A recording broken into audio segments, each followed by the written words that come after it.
KESA GATAME is scarf hold. KESA is a kesaru, it's a scarf that's angled across the body. That's why it's called what it is, okay? And it's important to know this because the idea was to lock him around like a KESA around his neck. Okay, that's how the original context that the name implies from, or comes from.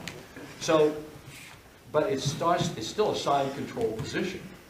You're still on the side of your opponent. You're not straddling him like in a Yoko Shio Gatame, a Tate, which we'll cover in a moment here. You're still starting on the side. All right? So here we're on the side. I'm holding him. All right. Now we're going to do the basic. Okay, and everybody here knows the basic, but let's stay with it.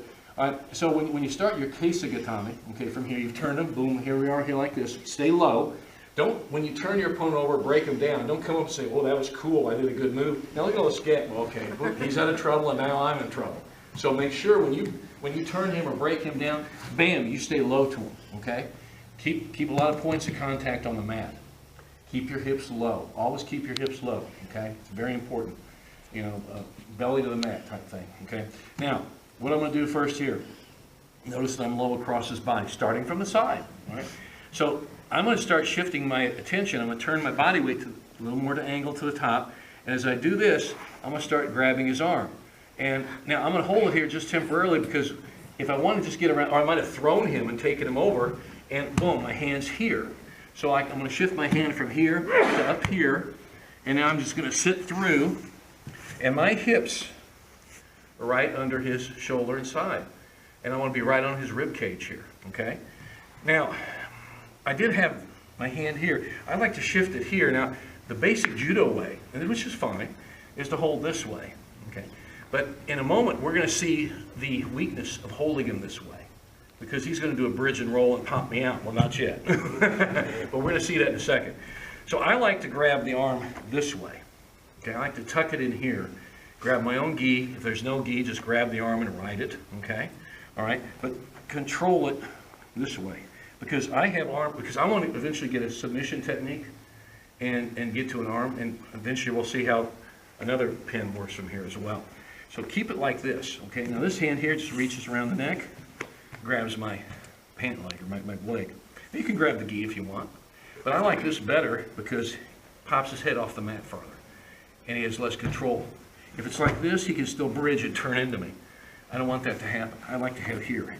Notice how I'm riding him on my right hip.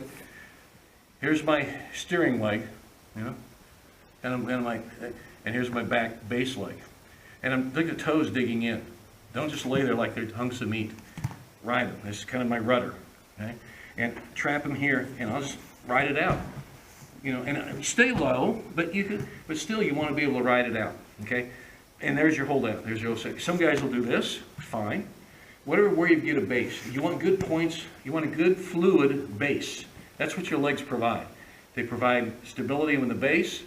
They provide stability in how you might even turn them.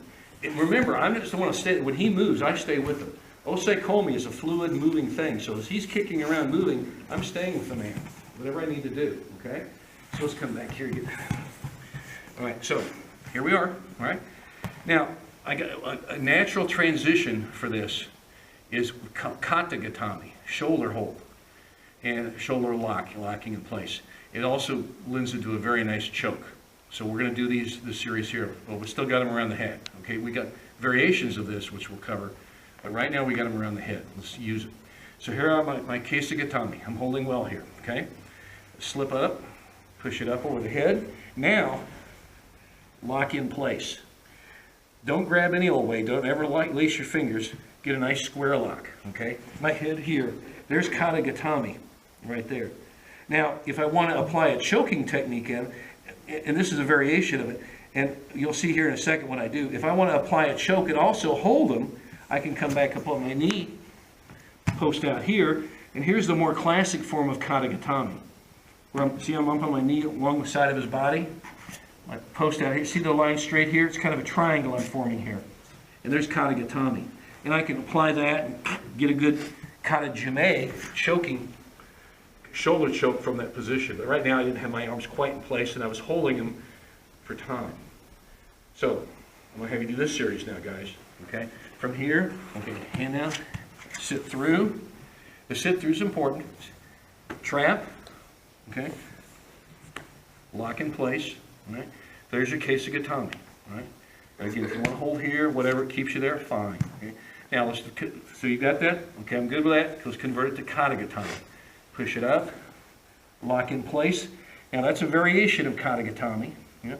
And the standard one of the Kodokan of Judo, which I think is a good one, is to come back up, post up. See the right knee along here, line here? Post straight out. And there's the KATA GATAME. And I can keep moving around with them. Let's just stay with them.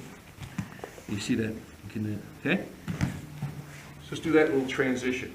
Starts from the side, KESA GATAME, then KATA GATAME.